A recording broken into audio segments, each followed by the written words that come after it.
nuestras Biblias en el libro de Filipenses, capítulo 1, versículo 19, dice lo siguiente: porque sé que gracias a las oraciones de ustedes y a la ayuda que me da el Espíritu de Jesucristo, todo esto resultará en mi liberación.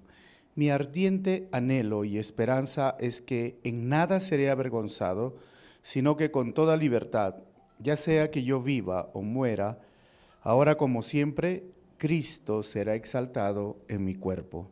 Porque para mí el vivir es Cristo y el morir es ganancia. Vamos a orar. Señor, te agradecemos en esta noche. Gracias por tu palabra, gracias, Señor, por este párrafo, Señor, que tú nos permites estudiar con plena libertad, pero a la vez, Señor, queremos pedirte que tu Santo Espíritu redarguya nuestros corazones, nos haga entender y que podamos salir animados, que podamos corregir a veces algunas ideas, Señor, que están equivocadas dentro de nosotros.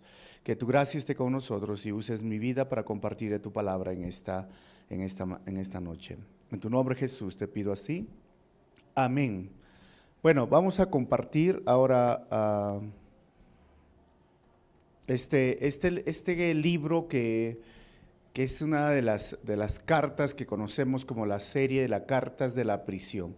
Pablo, hemos visto que está prisionero, es la primera vez que él está prisionero por un periodo largo, aproximadamente el año 60 al 62. Recuerden que el año 70 es donde el templo de Jerusalén fue destruido. Este capítulo 1 lo hemos dividido en dos partes. La primera parte ya lo hemos tocado anteriormente, el miércoles pasado, pero esta segunda parte para mí me parece que es vivir o morir. ¿Qué es de nuestra vida? ¿Cómo nosotros estamos reaccionando frente a lo que se nos presenta hoy día?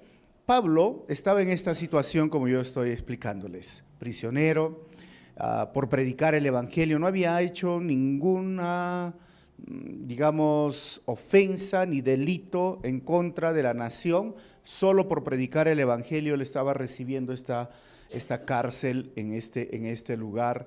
Timoteo también estaba con él y otro equipo.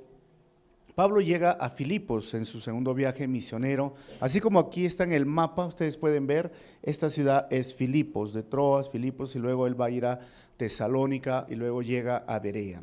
Esta iglesia comenzada por él tenía una característica diferente, la gran mayoría griegos, pero a la vez eran personas que habían entendido el evangelio y querían ser partícipes de lo que Pablo estaba haciendo en otras ciudades.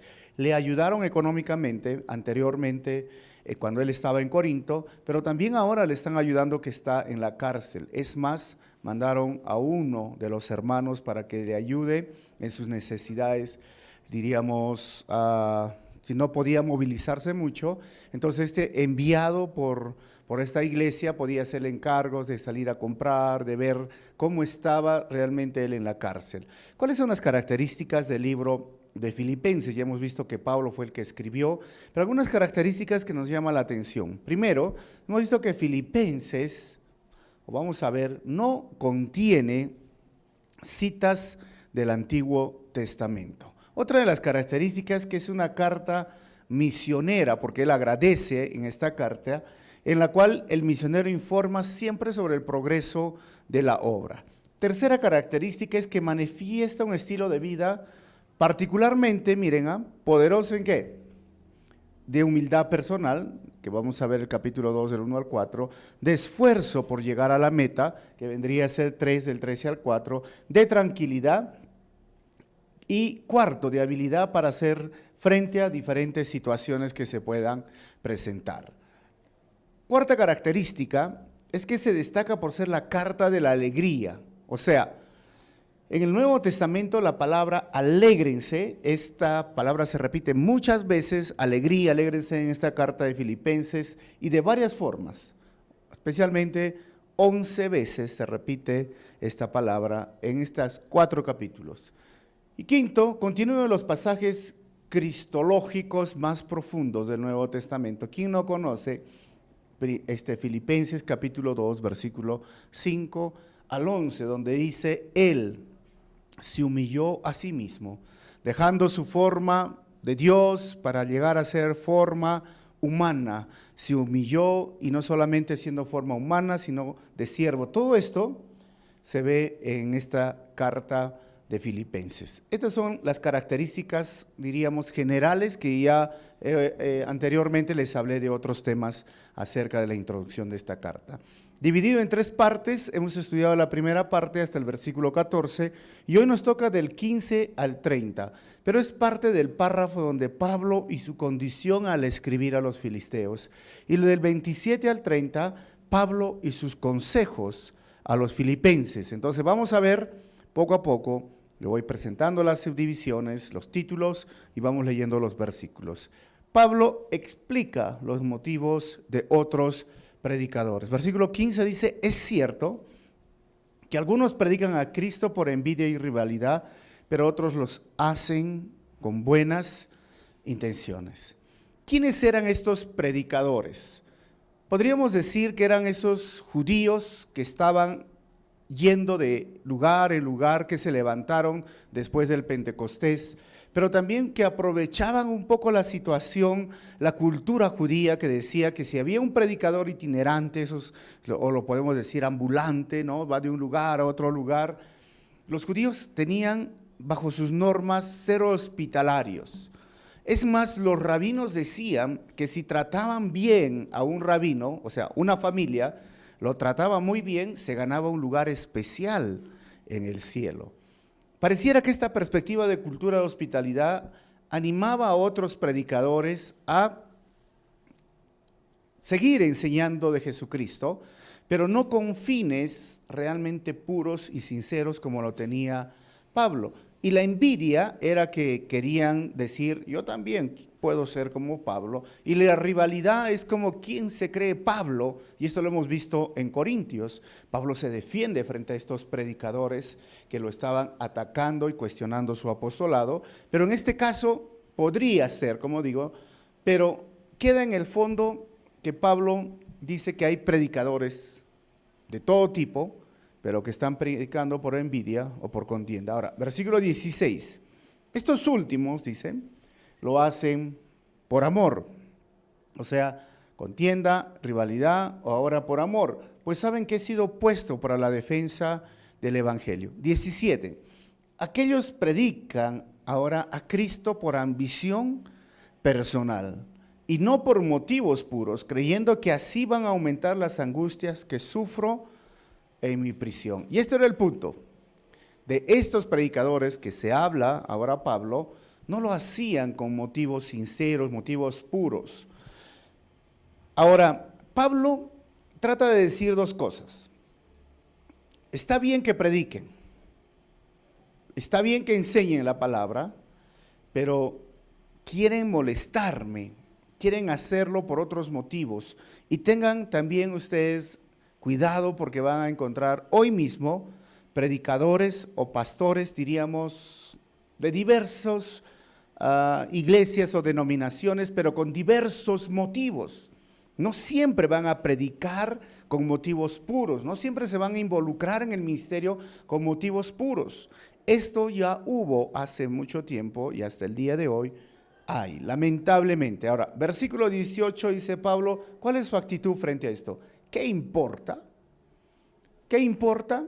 Al fin y al cabo, y sea como sea, con motivos falsos o con sinceridad, se predica a Cristo. Por eso me alegro. Es más, seguiré alegrándome. Pablo no estaba preocupado como ellos lo estaban preocupados, estos otros predicadores. No entraba en la competencia Pablo porque sabía bien quién era. Ellos sí querían entrar a la competencia, pero Pablo dice: mira, si tú quieres predicar por cualquier motivo, bueno, lo que no me preocupa es tu motivo, con tal que prediques la sana doctrina. Pero también hemos visto Pablo en Corintios que sí defiende cuando los predicadores se están desviando de la sana doctrina. Entonces, esto sí es peligroso. Y Pablo podría decir: eso sí, yo no estoy de acuerdo, que tú te salgas de la sana doctrina y seas un predicador. Esto no se debe de aceptar. Pero si alguien predica por ahí por competencia, pero está predicando la sana doctrina, bueno, Pablo dice, no importa que se predique, total están predicando a Cristo. Y es curioso que hasta el día de hoy uno puede ver esto, ¿no? Cuando se reúnen en las famosas asociaciones de pastores, siempre entran las clásicas preguntas, ¿sabían? Dicen, ¿y cuántos van a tu iglesia? ¿Y cuántos servicios hacen, no? Y los pastores entre ellos están entrando en este tipo de competencia a veces. ¿Quién predica mejor? Al final, deberíamos dejar esto a un lado y no entrar en esta competencia, porque no se trata de competir aquí en la iglesia, simplemente de dar la gloria a Dios por medio de la exposición de la palabra. Por eso, el poder está en la palabra y no en el predicador. Hay formas hoy día de poder llegar a un punto bueno en base a la exposición de la palabra. Y esto es lo que nosotros queremos hacer aquí en la iglesia Calvary Chapel.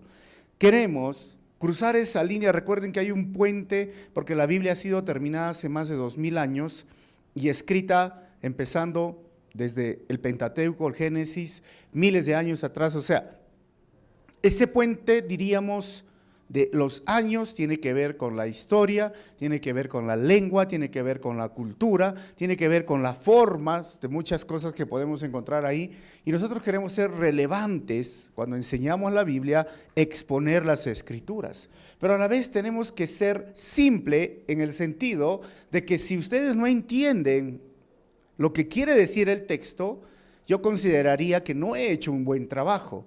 La idea es que cada predicador tiene que ser simple en el sentido de que la Biblia tiene que ser expuesta de una forma simple y sencilla en la forma de lo que ustedes están recibiendo. Pero a la vez tiene que ser relevante. ¿Relevante en qué sentido? Que las cosas se hacen de forma diferente de lo que se hacía hace 2000 años. La tecnología ha avanzado y los problemas que hoy enfrentamos quizás anteriormente no lo enfrentaban. Un ejemplo pequeñito.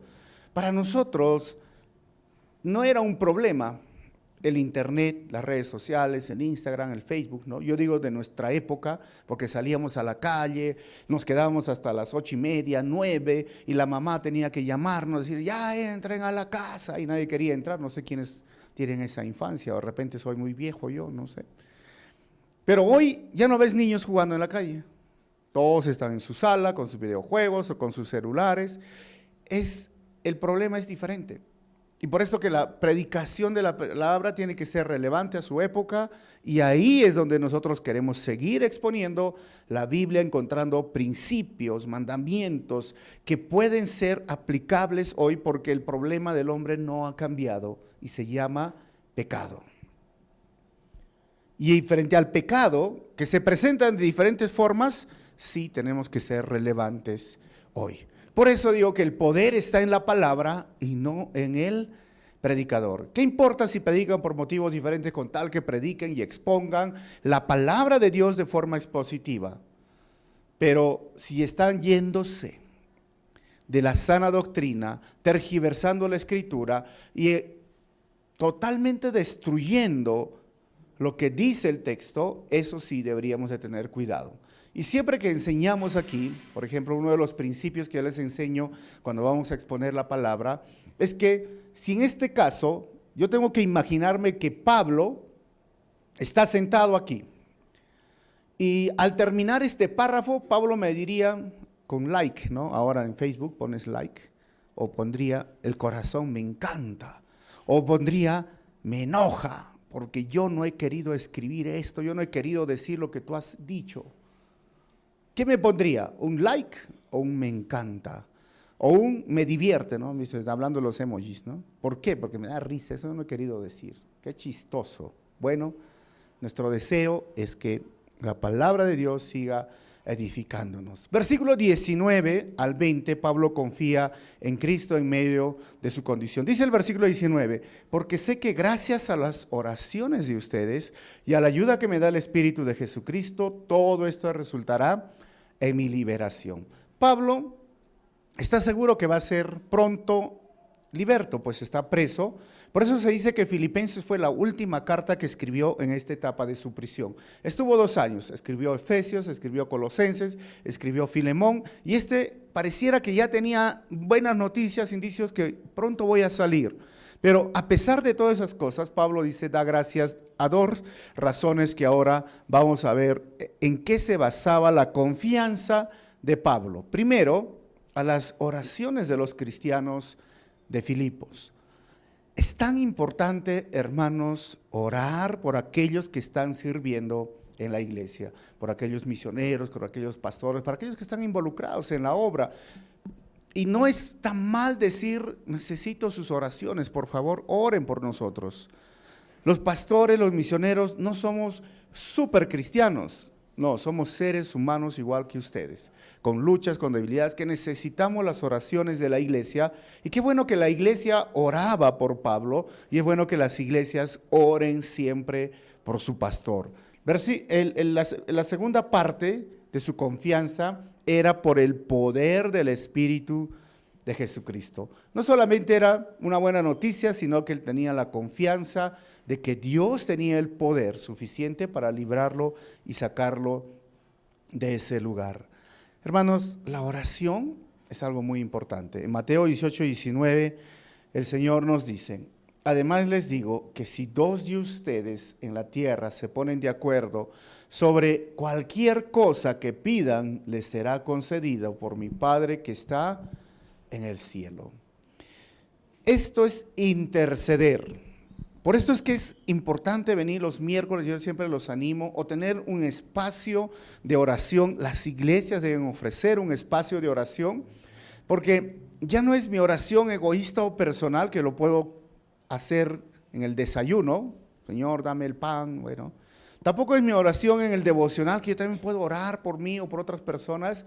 Aquí yo puedo interceder, que es orar en favor de otras personas. Pero Pablo recuerda a la iglesia que estaban orando, porque el Señor Jesús también dijo, si 2 de ustedes se ponen de acuerdo en algo, miren, lo que ustedes pidan les será hecho.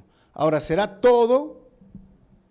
O sea, podemos ponernos de acuerdo y decir que muera el vecino que está poniendo su música al frente de la iglesia. Mira, los 2 nos vamos a poner de acuerdo. Eso dice la Biblia, ¿no? Porque el vecino está molestando, entonces vamos a ponernos de acuerdo y que muera el vecino. ¿Esto es lo que está diciendo Jesús? No está diciendo. Todo aquello que básicamente sea la voluntad de Dios. Y si oramos por el vecino para que se muera, no es la voluntad de Dios, hermanos, pues. La voluntad de Dios es que él se salve más bien, ¿no? Y que venga los domingos a congregar y que ya no nos moleste con su música. Pero esto sería todo aquello que represente la voluntad del Señor, pero es importante ponerse de acuerdo, es importante orar. Lucas capítulo 11, el versículo 9 al 13, vamos a recordar estos versículos. Dice, ¿quién de ustedes que sea padre, si su hijo le pide un pescado, le dará a cambio una serpiente? ¿O si le pide un huevo, le dará un escorpión? Pues, si ustedes aún siendo malos saben dar cosas buenas a sus hijos, cuanto más el Padre Celestial dará el Espíritu Santo a quienes se lo pidan. Una cosa es, gracias por las oraciones que están haciendo y es bueno orar, pero también hay que confiar en el poder del Espíritu Santo para sacarnos de situaciones difíciles. Esas eran sus 2 razones de confianza de Pablo, la oración y el Espíritu Santo. Ahora, ¿qué haces tú cuando estás en problemas? ¿Qué haces tú cuando estás en incertidumbre? ¿Qué haces tú cuando estás en una situación como la que se encontraba Pablo? ¿Oras? ¿Confías que el Espíritu Santo que hoy está obrando tiene el poder para sacarte de esta situación? Bueno, te animo a que hagas estas 2 cosas. Ora. Y ora, intercede por los demás y confía, ten una relación con el Espíritu Santo en la cual tú puedes descansar y entender que es tu paracletos, es uno que ha sido enviado al lado tuyo para ayudarte, animarte y hacerte recordar todo aquello que tú has aprendido. Versículo 20. Mi ardiente anhelo y esperanza es que nada seré avergonzado, sino que con toda libertad, ya sea que yo viva o muera, ahora como siempre, Pablo que dice, Cristo será exaltado en mi cuerpo. Esta frase, este versículo es tan importante y ojo, deberíamos de recordarlo siempre, porque los griegos consideraban en sus filosofías que el cuerpo, algunas veces el cuerpo era idolatrado por ellos, pero también pensaban que el cuerpo tenía esta parte material o inmaterial y con lo que hagas con tu cuerpo, bueno, al final es tu cuerpo y al final el alma tenía otro destino. No le daban ninguna filosofía ni ninguna religión la importancia al cuerpo. Pablo no tiene esto en mente. 1 Corintios capítulo 6, versículo 19 al 20 dice, ¿acaso no saben que su cuerpo es templo del Espíritu Santo? Quien está en ustedes y al que han recibido de parte de Dios. Ustedes, ¿qué dice? No son sus propios dueños. ¿Ok? A ver, mira lo que está a tu lado, dile, tú no eres dueño de tu cuerpo. Aunque si tú has pensado que eres dueño, versículo 20, fueron comprados por un precio. Por tanto, honren con su cuerpo a Dios. Pablo tenía algo en su doctrina, en la forma de ver el cuerpo, porque somos parte material e inmaterial.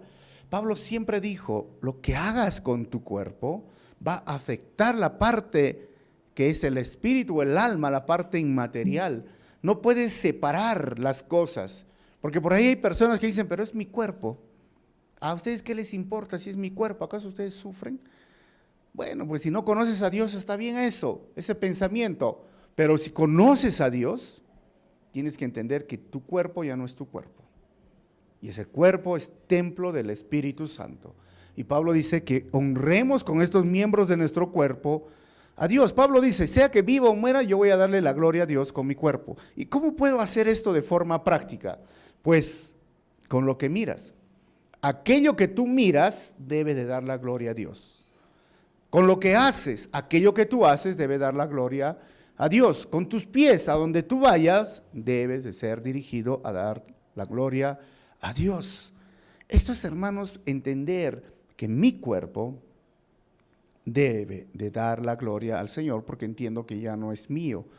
Ahora, del 21 al 26, Pablo va a confiar en Cristo aún en la muerte o en la vida. Dice el versículo 21, porque para mí el vivir es Cristo y el morir es ganancia, hermanos. Este texto creo que la mayoría lo conoce, ¿no?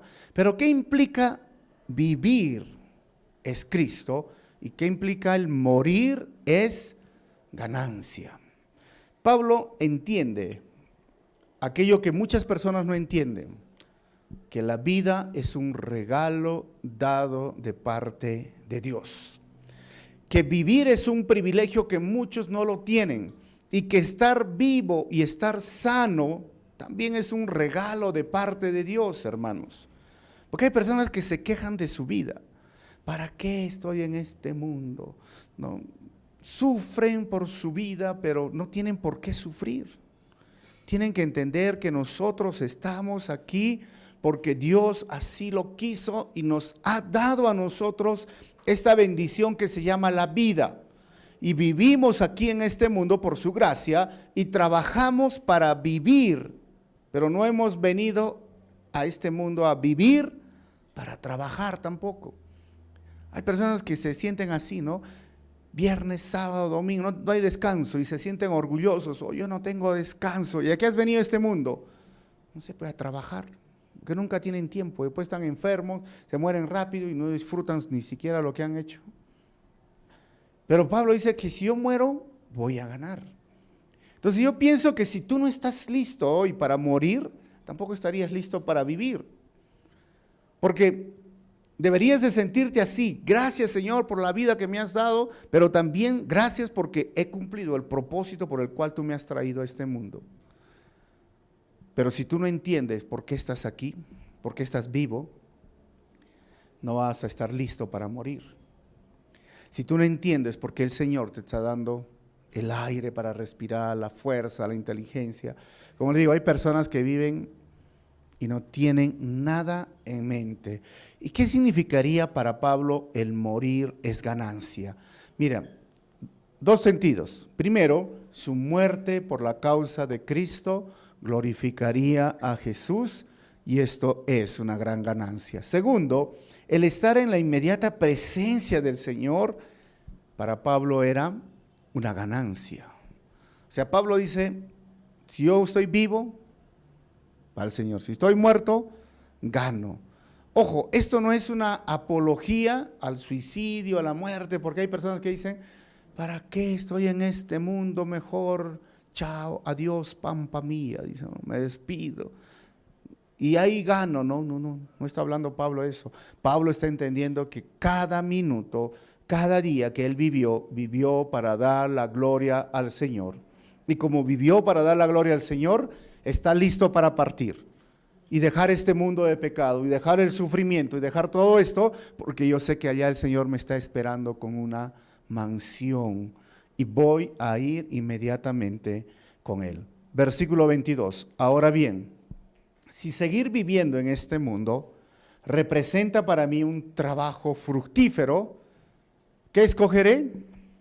No lo sé, dice Pablo. O sea, Pablo sabía, Pablo era, ¿cómo lo podríamos llamar? Hiperactivo, si lo podríamos decir, ¿no? Siempre estaba haciendo, viajando, o proactivo, podríamos llamar esta palabra hoy día que se trabaja en el área organizacional. Cuando vas a un trabajo te dices, queremos que seas proactivo. ¿Y qué significa eso? Que hagas las cosas sin que te lo digan. Porque hay trabajadores que no se mueven si el jefe no les dice que se muevan, ¿verdad? Entonces, en la vida tenemos que ser así, proactivos. Si yo estoy vivo, resultará para hacer algo fructífero, pues, ¿no? O sea, es el agarrar, levantarte en la mañana y decir, ¿qué puedo hacer, Señor, hoy que te dé la gloria? ¿Cómo puedo hoy día hacer algo efectivo, fructífero? Yo no sé si tú te levantas así en la mañana con estos ánimos o te levantas y decir, un día más. Qué terrible, Señor, ¿no? ¿Por qué no es sábado, domingo? Algunos, ¿no? Apenas empieza lunes. Entiende que cada día que el Señor te da es una oportunidad para darle la gloria a Él, para ayudar al prójimo, para servir a Él, para alabar su nombre, para poder hacer muchas cosas, pero tendrías que estar siempre pensando que Dios te está dando un día más de gracia. Porque hay personas que hoy ya no tienen ese día de gracia. Versículo 23. Me siento, dice, presionado por esas dos posibilidades. Deseo partir y estar con Cristo, que dice que es muchísimo mejor. O sea, Pablo dice, si me quedo acá, yo voy a hacer todas las cosas y todos los días soy proactivo. Pero también me siento así como mi corazón partido, ¿no? Deseo ya estar con Cristo. Y ahí viene un asunto muy complicado para algunas personas. ¿Cómo es eso que vas a estar hoy con Cristo? Miren, hay 3 doctrinas interesantes en medio de las religiones hoy. Una de ellas se llama el sueño del alma. ¿Quiénes creen esto? La iglesia del séptimo día. Ellos creen que cuando uno muere, entra en un estado de sueño, o sea, de descansar. Y cuando Cristo venga, nos va a despertar de ese sueño a todos los que han creído en Él y los demás seguirán en ese sueño hasta llegar al juicio del gran trono o sean enviados al infierno. ¿Esto apoya a la Biblia? Pues no. Pablo dice, yo ya quiero estar con el Señor. Pablo no dice, yo voy a morir y me voy a dormir y descansar, ¿no? Porque hay personas que piensan así, yo prefiero estar en el cementerio para dormir y nunca despertar. Tienen tanto sueño en la mañana, no pueden levantarse. La mamá, el papá le dice, ya es la hora que vayas a la U o que vayas al trabajo. 5 más. No quieren despertarse. Dicen, ¿cuándo acabaré mi vida para nunca despertarme? Bueno, lo siento, esa doctrina no está apoyada por la Biblia. Ahora, otros creen en la aniquilación del alma, es decir, todo se acaba acá. ¿Han escuchado esto? Ya no hay resurrección, no hay vida eterna, esta es la vida y todo lo que hagas, acá se queda, acá es el infierno, acá todo, mueres y punto. Tampoco está apoyada por la Biblia. Hay otra tesis que es el purgatorio, que si tú mueres, vas a ir a un estado intermedio, donde se te va a dar una segunda oportunidad en el cual tú puedes resarcir aquel daño que hiciste de acuerdo a tus pecados, si fueron capitales o fueron veniales, y en base a lo que hagan tus familiares, puede ser una misa o puede ser algo bueno, te van a ir liberando de esos años del purgatorio y al final vas a llegar a ver a Jesucito. Bueno, ¿qué dice la Biblia? Esa tesis no está apoyada por la Biblia. En ninguna parte de la Biblia van a encontrar purgatorio ni esa etapa intermedia. La Biblia habla de la eternidad del alma. Y esta eternidad del alma significa que si tú has reconocido a Jesucristo como tu Señor y Salvador, inmediatamente vas a estar con Dios, con Jesús, en el cielo. Pero si no has reconocido, vas a ir a un lugar que se llama el Hades o el Seol, donde vas a esperar que la muerte segunda, porque todavía el infierno no ha surgido, y surgirá cuando el Señor juzgue en el gran trono blanco después de los 1000 años. Entonces, si conoces al Señor, te vas al paraíso. Si no conoces al Señor, te vas a la Seol. Ahora, ¿sueño del alma? No. ¿Aniquilación del alma? No. ¿Purgatorio? No. Hablamos de la eternidad del alma. Por eso es que decimos, tú eres un ser eterno. Por eso es procrear una vida. Dios ha creado de la nada, pero cuando hombre y mujer se casan, tienen sus hijos, procreamos una vida, inmediatamente es reconocido la vida en el primer momento de la unión, en el óvulo, en la barriguita, y ya tiene un alma. ¿Acaso cuando nace, pasan los 9 meses, recién el alma viene al bebé? No, inmediatamente se ha logrado la unión entre hombre y mujer, viene el alma, viene el espíritu, y ahí está el cuerpo. Por eso es que nosotros somos pro vida. No podríamos agarrar y decir, pero estamos matando seres humanos, pero es que son solamente objetos. No, tienen alma, tienen espíritu. Y creemos en la eternidad del alma. Ahora, ¿en qué me baso al hablar sobre esto? Vamos a pasar este texto porque la hora nos va a ganar. Marcos 12, 26 y 27, a ver si vamos a leer. Dice, pero en cuanto a los muertos, si los muertos resucitan, ¿no han leído en el libro de Moisés, en el pasaje sobre la zarza, como Dios le dijo, yo soy el Dios de Abraham, de Isaac y de ¿quién? Y de Jacob. Él no es Dios de ¿qué? De muertos, sino de vivos. Ustedes andan muy equivocados. O sea, ya la teología, la doctrina judía creía, todos están muertos en un lugar por allá, o descansando, o están durmiendo. Dios dice, no, ellos están vivos. El Dios de Isaac y de Jacob, porque yo soy un Dios de vivos, no de muertos. Ahora, en la transfiguración, ¿quiénes se presentaron? Moisés y Elías. ¿Estaban muertos? No, están vivos. Y por eso Pablo decía, yo voy a estar con el Señor. Miren, en 2 Corintios 5, 8, dice lo mismo Pablo. Si yo muero hoy, voy a estar inmediatamente con el Señor. En Lucas capítulo 16, versículo 19 al 31, conocen la historia de esto del rico y Lázaro, ¿verdad? Pero este es antes que muera Jesucristo, antes que Él muera en la cruz, y Él descendió, según Pedro dice, hasta las profundidades, declaró su victoria, y aquellos que estaban en este lugar, que se llamaba el Seol o el Hades o el Gehenna, que tenían la doctrina de los judíos, estaba separado por un abismo, y en un lugar estaban los justos, en otro lugar los injustos. ¿Recuerdan? El rico y Lázaro. ¿Lázaro en qué lugar estaba? ¿Entre los justos o los injustos? Lázaro estaba en el lugar de los justos. Y desde el lugar de los injustos dijo, por favor, ¿qué hago acá? Eso cuenta Jesús su historia. Pero cuando Él muere en la cruz por el sacrificio de nosotros, va, declara su victoria y se va al paraíso. Por eso le dice al ladrón en la cruz, hoy tú estarás conmigo en el paraíso. Hoy. Y Pablo entendía claramente esto. Por eso hay personas que me preguntan, dice, ¿y si fallece esta persona, está durmiendo?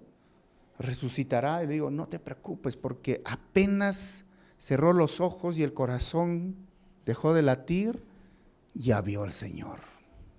Ya está con el Señor.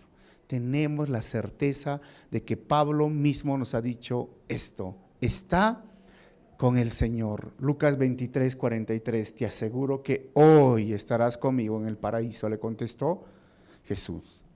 A un hombre que merecía la muerte justamente, pero al reconocer a Jesús, le dijo, tú has puesto tu fe en mí, hoy estarás conmigo. Gracia, esto es el Señor, esto es su corazón, su voluntad es que todos los hombres se salven. Así que podemos descansar, porque Pablo mismo revela esto. Yo tengo mi corazón partido, ¿no? Me quedo acá, voy a ser fructífero, proactivo. Pero si hoy muero, ¿sabes qué? Voy a estar con el Señor. Así que los que han muerto en Cristo, lo que está ahí en el paraíso, un día cuando Él venga, inmediatamente, así un abrir y cerrar de ojos, vienen, se agarran, se va a agarrar ¿qué? Su cuerpo, porque esto por eso es importante para Pablo, en Corintios habla, ¿no? Este cuerpo es importante. Yo no voy a cambiar mi forma, pero sí voy a cambiar la estructura en mi ADN, pero no el ADN, porque en el ADN está codificado de qué tamaño soy, qué color son mis ojos, mi cabello, pero va a cambiar, va a ser modificado en el sentido de que la parte material e inmaterial se van a unir de una forma tan especial que mi cuerpo va a ser como el de Jesucristo, que puede cruzar paredes o trasladarse de un lugar a otro.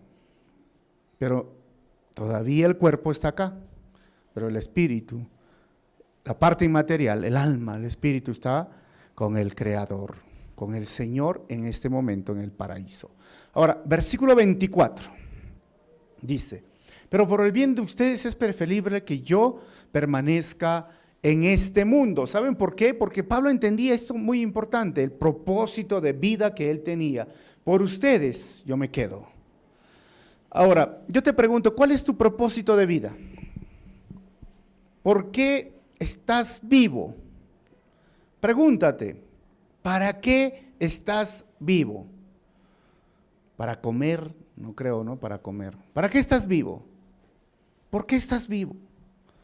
Esto nos va a dar un propósito de vida, porque muchas veces las personas no saben, viven por vivir y dicen, a ver si mañana estoy ya, pues así será.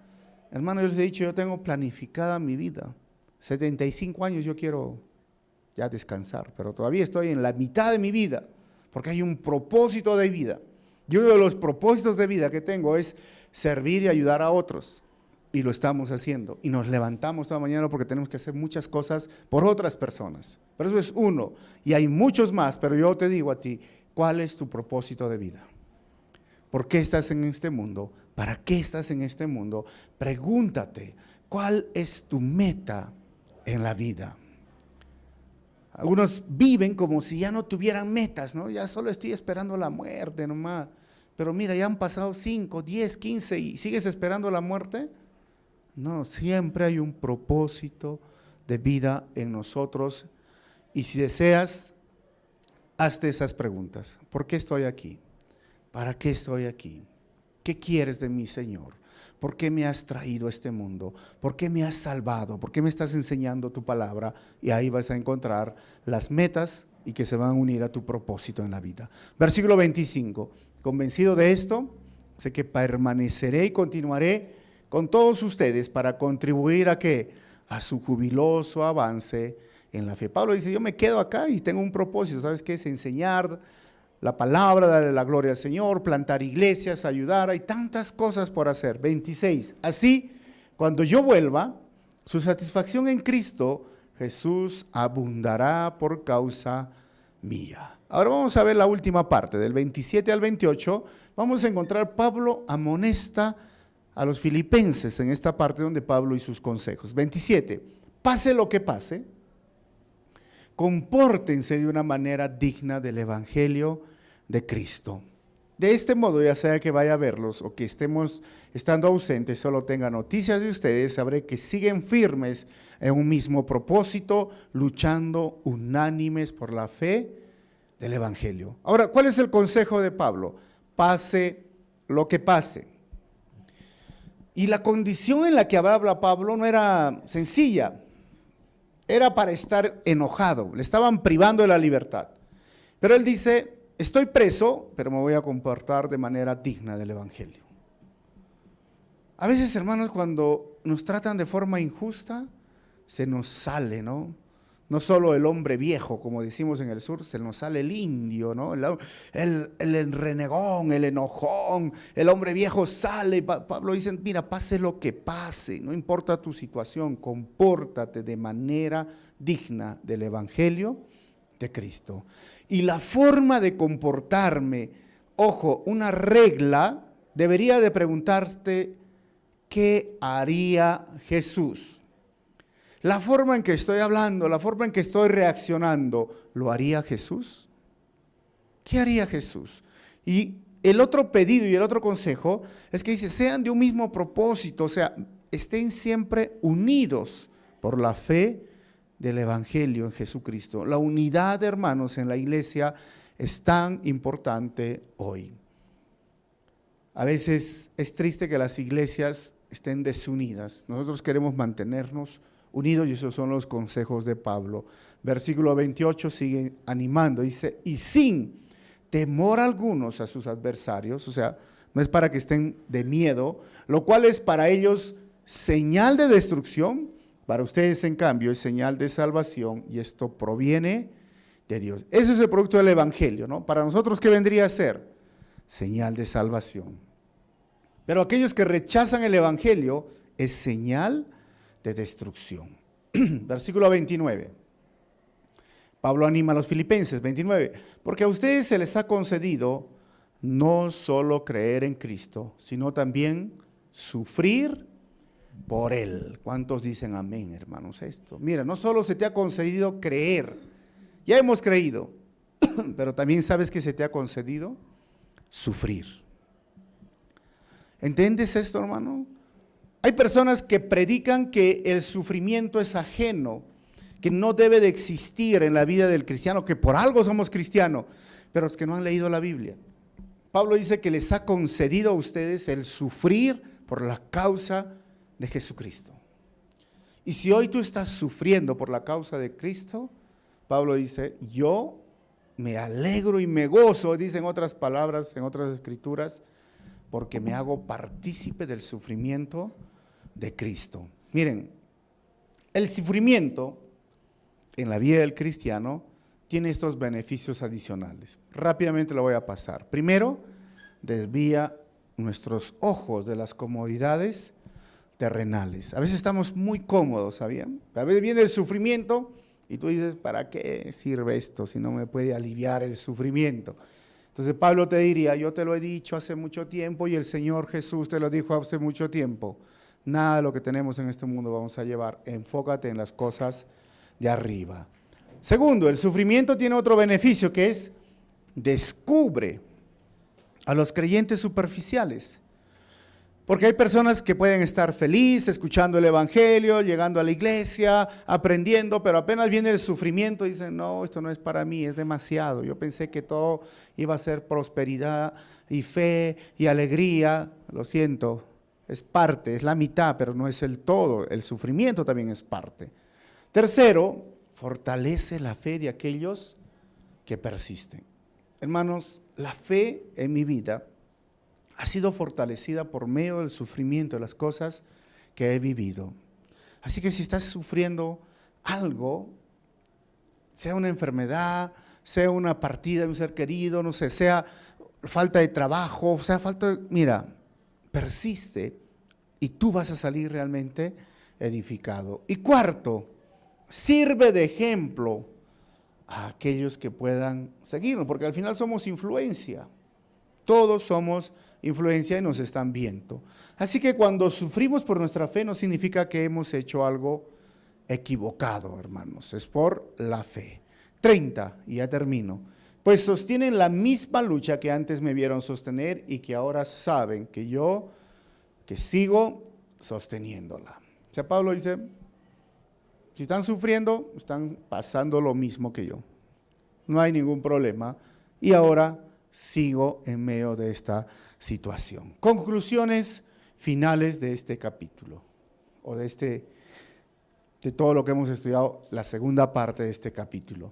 Primero, La palabra expuesta, hemos visto, de forma profunda, clara y relevante, es más importante que el predicador. Segundo, orar e interceder son dos formas de participar en el ministerio de los que han sido enviados o los que están sirviendo al Señor.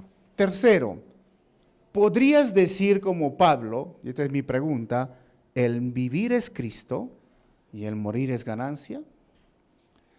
Piensa bien, podrías decir como Pablo, oye, si estoy viviendo aquí va a ser para el progreso del Evangelio, para el avance del Evangelio. Si estoy viviendo aquí va a ser para que pueda seguir enseñando a otros, ayudando a otros. Y si muero, estoy listo para irme con el Señor. ¿Podrías decir eso? Porque has entendido tu propósito y tu meta. Y cuarto y el último, las más grandes lecciones se aprendieron en la etapa del sufrimiento. Entiéndelo bien. Las más grandes lecciones en nuestra vida y en la vida de cualquier persona aprendieron por medio del sufrimiento. Y aquel que no ha pasado a veces el sufrimiento no valora, no entiende, no sabe, no conoce. Vamos a cerrar nuestros ojos y vamos a darle gracias al Señor por la vida y por la salvación.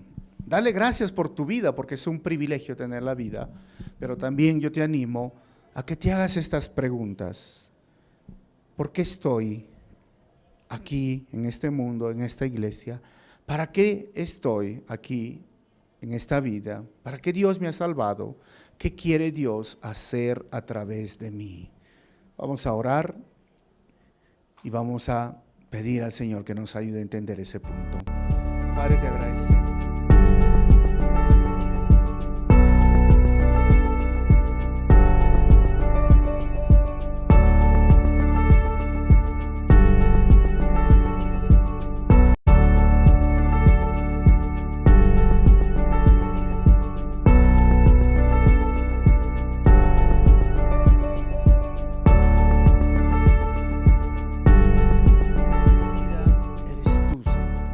Que si no tenemos a ti como el centro, como lo más importante en nuestra vida, vamos a vivir vidas tristes, agotadas, acabadas, o quizás nos vamos a sentir los más miserables de este mundo. Y es esto la diferencia, mientras que los que no te conocen, Señor, se están sintiendo tristes, desanimados, agobiados, pero un cristiano no debería de sentirse así porque tenemos el gozo, la alegría y deberíamos de entender el propósito de nuestra vida, deberíamos entender las metas, Señor, que tenemos como cristianos y en las cuales la responsabilidad de los deberes que tú nos has encomendado, tú nos has traído a este mundo para la alabanza de tu gloria. Tú quieres usarnos como instrumentos, Señor, en tu obra.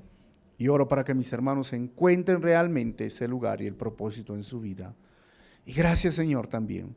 Si uno de mis hermanos está pasando una etapa de sufrimiento, mi deseo es que sean persistentes, que soporten.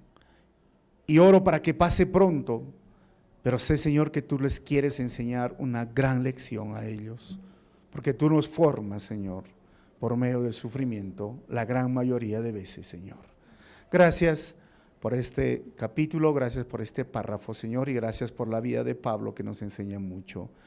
Oramos en el nombre de tu Hijo amado, nuestro Señor Jesucristo. Amén.